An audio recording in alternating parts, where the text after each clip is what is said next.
So the budget realities in Camden are harsh. There's a structural deficit that has to do with the city's history, that has to do with regional segregation. But what it means is that that Camden City is extremely dependent upon the state for state aid.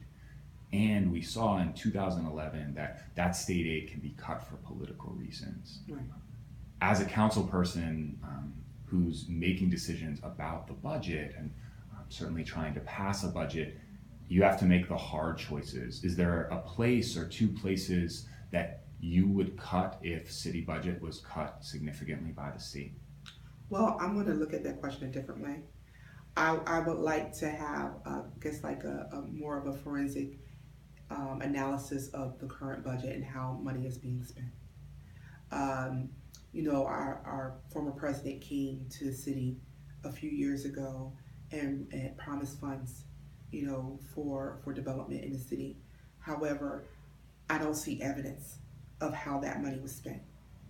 So I would look into follow the money.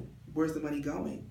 And we are dependent upon the state because the powers that be allowed us to be dependent, want us to be dependent. We have significant tax abatements that are going on in the city that could carry the city. However, we basically, our current elected officials basically gave away the city. So like the first step I would look at, instead of saying I'm going to go in with a mindset of cutting, is I would go in the mindset of looking how the money is being spent. Where is the money that was promised, and being able to trace that and make sure that that money is being spent the way it's supposed to be spent. We lost out on a number of funds and grants because we didn't do the due diligence that was necessary. HUD came in and we had lost a grant a few years ago because we didn't cross the T's and dot the I's like we were supposed to do. So making sure that we secure the funds that are available to cities like Camden, because they're out there, and we should not send any money back.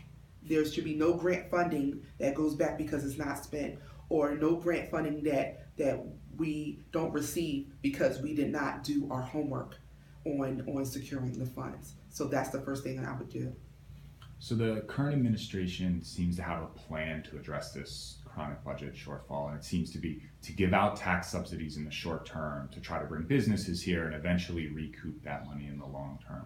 Do you or your slate have a strategy to try to close this gap? Because right now it's a significant amount of money that the state provides every year. And as you say, you can't be self-sufficient and make your own political decisions until you're not dependent from the state. So what does closing that chronic budget shortfall look like?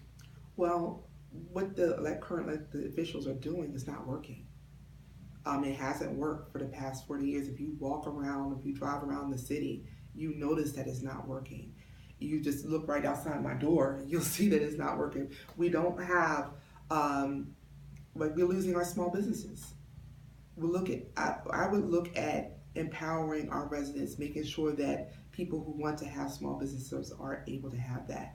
And also making it easier for corporations that want to come in, letting them know that we're open for business. There have been a number of people who are not necessarily politically connected, but they had an interest in opening up businesses in Camden and corporations in Camden that have been shunned.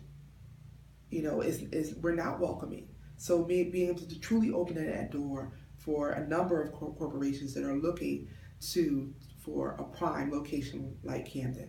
Like I said, we're prime, right across from Philadelphia, not too far from New York and DC. So people want to come. We just have to make it where we know that we're open for business, and that they will have to invest in our residents. Does closing this budget shortfall here mean higher taxes on residents or on businesses? And is tax and business subsidies part of that broader plan at all? Whatever we do with our plan, my plan is not making it harder for our residents. It's hard enough for them already. You have people who are are losing their homes. We pay for water that we can't drink. So no, absolutely not. Not looking to raise taxes for our residents. Trying to look at any type of way that we can bring funds in to help our residents and also bring business into the community.